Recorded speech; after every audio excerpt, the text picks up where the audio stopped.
ये कहानी है एक छोटे से गांव के लड़के अमित की। उसके सपने बड़े थे, इतने बड़े कि गांव की गलियां भी छोटी पड़ने लगी। लेकिन सपनों की राह में गरीबी का कांटा था। उसके पास न तो महंगे कोचिंग सेंटर की फीस थी और न ही बड़े शहर जाने का साधन। लोग हंसते थे, ताना मारते थे, अमित कहाँ जा रहा है? आसमान में उड़ने की सोच रहा है, पर पंख तो तेरे पास हैं ही नहीं। अमित ने उन आवाजों को अनसुना कर दिया। उसके पास सिर्फ एक पुरानी फटी हुई किताब थी जिसे उसके दादाजी ने उसे दिया था। उस किताब में गणित और विज्ञान के सूत्र थे और हर रात गांव के पुराने पीपल के पेड़ के नीचे बैठकर एक लालटेन की रोशनी में वो उन सूत्रों को हल करता। उसकी मेहनत देखकर कुछ लोग दया दिखाते तो कुछ उसे पागल समझते। एक दिन शहर में एक बहुत बड़ी विज्ञान प्रतियोगिता की घोषणा हुई। अमित के दोस्तों ने उसे हिम्मत दी। अमित, तू जा, ये तेरी जिंदगी का सबसे बड़ा मौका है। लेकिन उसके पास जाने के लिए पैसे नहीं थे। उसकी मां ने अपने जेवर बेचकर उसे पैसे दिए। अमित का दिल भारी था, लेकिन उसकी आंखों में एक नई चमक थी। वो जानता था कि ये सिर्फ एक प्रतियोगिता नहीं, बल्कि उसके सपनों की उड़ान थी। प्रतियोगिता का दिन आया।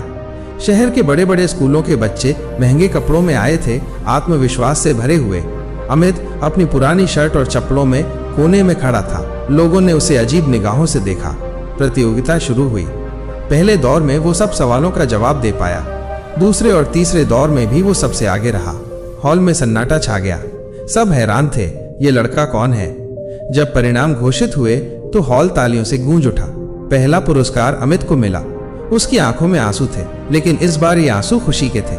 जब जजों ने उससे पूछा, तुम इतनी गरीबी में रहकर भी इतना कुछ कैसे कर पाए, तो अमित ने मुस्कुराते हुए सिर्फ एक ही बात कही, जब मैंने अपनी जिंदगी की सबसे मुश्किल पहेली को सुलझाना शुरू किया तो मुझे समझ आया कि गणित और विज्ञान की किताबों में सिर्फ सूत्र ही नहीं, बल्कि सच्चा संघर्ष भी छिपा हुआ है। और मेरा सबसे बड़ा संघर्ष और मेरी सबसे बड़ी जीत उस किताब में थी जिसे मेरे दादाजी ने मुझे दी थी। अमित ने अपनी जेब से एक पुरानी मुड़ी तुड़ी किताब निकाली। जजों ने उत्सुकता से किताब खोली और जो देखा उससे उनकी आंखें खुली की खुली रह गईं। वो कोई गणित या विज्ञान की किताब नहीं थी, बल्कि उसके दादाजी की हस्तलिखित डायरी थी, जिसमें संघर्ष से सफलता तक पहुंचने के मंत्र और जीवन के सबक लिखे हुए थे।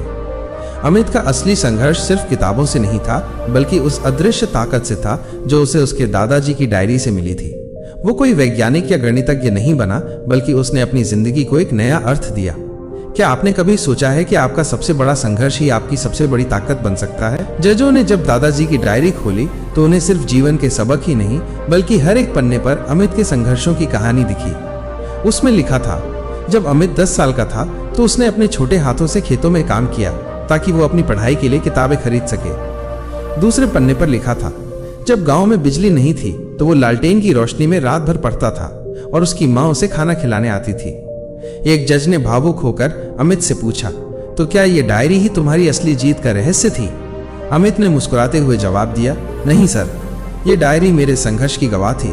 मेरे दादाजी ने मुझसे हमेशा कहा था, असली सफलता सिर्फ प्रतियोगिता जीतने में नहीं होती, बल्कि उन चुनौतियों को पार करने में होती है जो तुम्हें आगे बढ़ने से रोकती हैं। मैं गणित और विज्ञान के सवालों को हल करने के लिए ही नहीं, बल्कि अपनी जिंदगी की मुश्किलों को हल करने के लिए भी यहाँ आया था। क्या आप ऐसी कहानियों की तलाश में हैं जो आपके अंदर एक नई ऊर्जा भर दें और आपको जीवन को एक सकारात्मक नजरिए से देखने में मदद करें? तो फिर द मोटिवेट स्टोरी आपका इंतजार कर रहा है।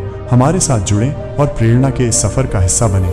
अभी सब्सक्राइब करें और सकारात्मक बदलाव महसूस करें।